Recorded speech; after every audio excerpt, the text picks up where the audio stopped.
இப்போ தனியார் மருத்துவமனையில் சிறந்த முறையில் சென்னையில் எப்படி இருக்குதோ போனால் சென்னையில் போனால் என்ன வசதி கிடைக்கலைங்க, அது இங்கேயே கிடைக்கணும்.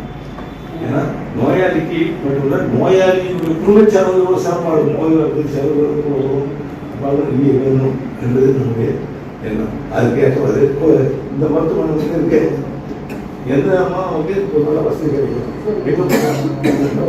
டாக்டர் சொல்லி நான் மருத்துவம் தான் போனோம் அப்படின்னு சொன்னாங்க. அது மாதிரி இப்போ நான் அரேஞ்ச் சொன்னாங்க, ஏன்னா இன்னொரு பெருசாக பண்ணலாம், இன்னொரு பெரிய பண்ணலாம் அப்படின்னு சொல்லுவாங்க. இதை பார்த்துட்டு இருக்கோம், இதே நல்லா பார்த்துட்டு இருக்கோம்.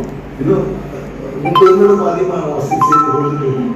அது சொல்லுவாங்க அந்த குடும்பமே இந்த மருத்துவமனையில் எல்லா வசதியும் எல்லா மருத்துவமனையும் இருக்காங்க, எல்லா சிகிச்சை அதெல்லாம் நோய்க்கு சிகிச்சை கொடுக்கக்கூடிய மருத்துவர்கள் இருக்காங்க. பாராட்டக்கூடிய அது இப்பொழுது நம்மளோட இணைந்து